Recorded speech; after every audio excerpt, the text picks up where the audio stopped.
Alright, hey guys, I'm CCG back in the video. With this video, I wanted to talk about the new Molchome card. So you guys might have seen this in my community post. It's just kind of like a reincarnation of Maxx here. And I just wanted to go over a few things about this card and just kind of prepare you guys for what this card is able to do and what it isn't able to do. So we're going to get started here with the effect. So this is Molchome. It's a level 4 water aqua effect monster with 100 attack, 600 defense. During the turn you activate this card's effect, you can only activate one Molchome's monster's effect, not counting this card's. And then here it says if you control no cards, quick effect, you can discard this card, apply these effects for the rest of the turn. And then each time the effect here is that each time your opponent normal or special summons a monster from the hand, you get to immediately draw a card. And then during the end phase, if the number of cards in your hand is more than the sum of your cards your opponent controls plus 6, you shuffle random cards from your hand into the deck until equal to that sum. So this is the effect of the Molchome. And I wanted to go over Maxx here just so you guys can kind of see like what the difference is between these cards. During either player's turn, you can send this card from your hand to the graveyard. This turn, each time your opponent special summons a monster, you get to immediately draw a card. So there's a few things that I wanted to point out that is pretty distinct between this card and Maxx.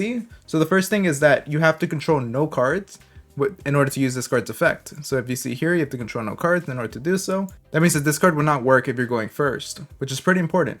And it might clash with effects that summon cards on the field, something like Duels for instance. It's not super prevalent where you're going to see cards that summon monsters on the field, but it is important to know, and there are certain archetypes that do this. The second thing I want to note here is that this card works for both normal and special summons. So decks that would normally dodge Maxx will not be able to. So here you can see that each time your opponent normal or special summons a monster from the hand, immediately draw a card. And then with this card, with Maxx, it's just for special summons. So now we're going to see that cards that would traditionally, or archetypes that would traditionally be able to dodge this card are unable to. Not only that, but the special summons must be from the hand. So this card doesn't work when you special summon from the grave, deck, extra deck, or banishment. However, this does mean that decks that focus on summoning from the hand are quite affected by this card. As a commenter pointed out, because of the card's ability to target normal summons, Flu gets pretty hit by this card just because you summon a bunch of monsters from the hand. The fourth thing that I want you guys to note is that although the draws are unlimited, you do eventually have to put them back, and it has to be equal to the sum of the cards that they control plus 6. So if they control 3 cards, then you'll be able to keep 9 cards in your hand,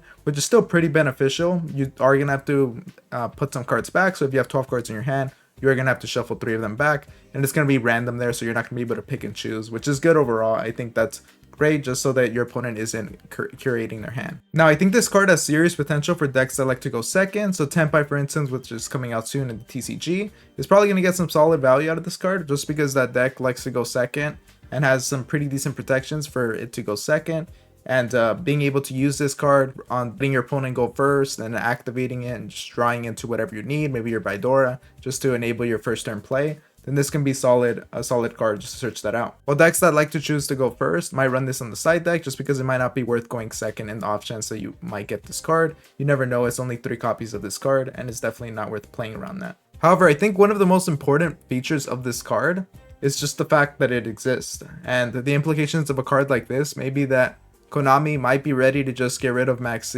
Maybe it's just they're finally seeing how strong of a card Maxx is. But although understanding how important it is and how it can slow down combo decks, therefore something like this can still do that job and not too crazy as Maxx can. So I think there's reasons to compare this to Maxx. It's a very strong card. This is going to get you crazy draws, and I think for anybody that likes to go second, this card is going to be really fun to use. And it's just going to be very annoying if you're going first, because you're going to have to consider what are you summoning from your hand. Now, there's a lot of decks that don't necessarily summon all their monsters from their hand. You're probably going to get your first monster from your hand, which is fine. Being able to do that.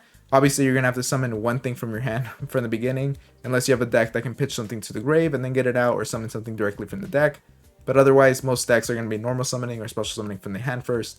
And so no matter what, that person's going to be able to get a draw using this card. I think the card is really strong, and it's definitely going to see play. It's not as overpowered as Maxx is, just because Maxx is too simple of an effect that enables it to do quite a lot. But yeah, I just wanted to talk about this card. I think it's an interesting card, and I'm curious to see how people are going to play with this. Let me know what you guys think about this card and the conversation being had around it.